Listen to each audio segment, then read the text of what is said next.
Good morning. All right, I even got some from the band over there. At least I think I did. I heard that. So I've got a question for you. How many of you like surprises? Anyone like surprises?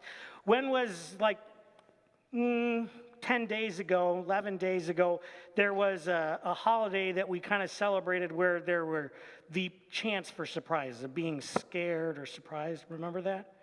Halloween, right? Trick or treat, right? Trick or treat. Sometimes there are things that surprise us that we don't expect. The reading that I just shared had some unexpected things happen, some things that people weren't necessarily ready for. And when I stop and think, that's kind of one of the themes that we have today. We were talking a little bit before worship. Mr. Dave Moscript and I were talking about how there are all sorts of different kinds of music that we're going to sing today. Some music that may even surprise you. Did you guys hear that a little bit ago? We sang When the Saints Go Marching In. Yeah? Maybe a little bit of a surprise there. All these different types of unexpected things.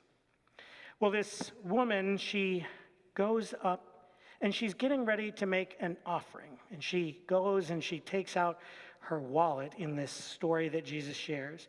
She pulls it out and she opens it up and she makes an offering to the temple treasury.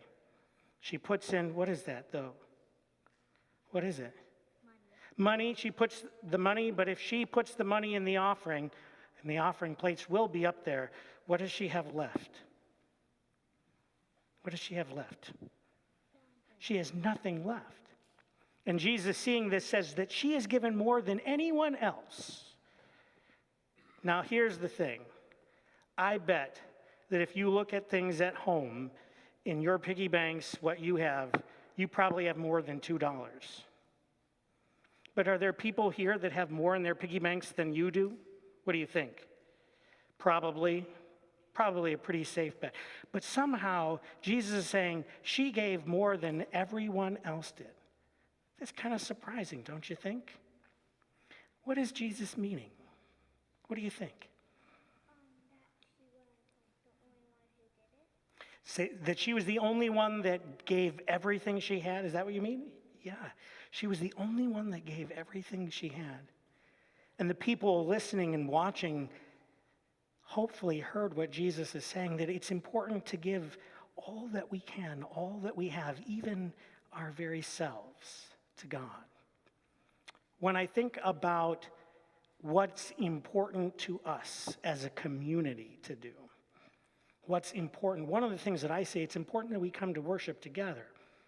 But I think it's also really important that we listen to everyone. When I say listen to everyone, who do you think is included in that? Sounds kind of crazy to say, right? But who's included in that?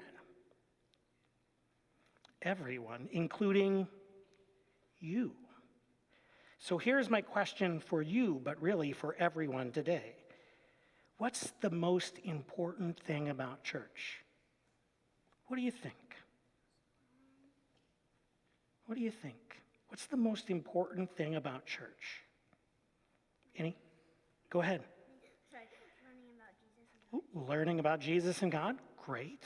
What else? Is there other things that are important about church? Helping others, maybe like the example, giving what we have? What else? What's the most important thing about church for you? Any ideas? Is it the snacks afterwards? For some people, it might be. What do you, pointing to your brother down the line here. We don't want to throw anyone under the bus, okay?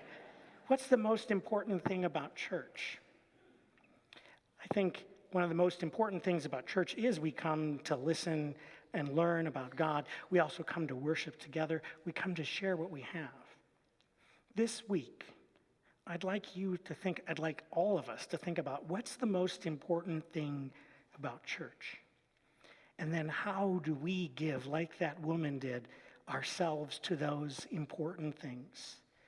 Whether it's coming to worship, whether it's learning about Jesus, whether it's about sharing what we have, whether it's about serving others who are in need. All of these things are important, and they're things that all of us can do, no matter how young or old we are. Got it? That's how we make everything important, that we learn and live together, from the youngest to the oldest in our midst. That's what I have for you this morning. I hope that everyone, not just you, take that question with you this week. What's the most important thing about church?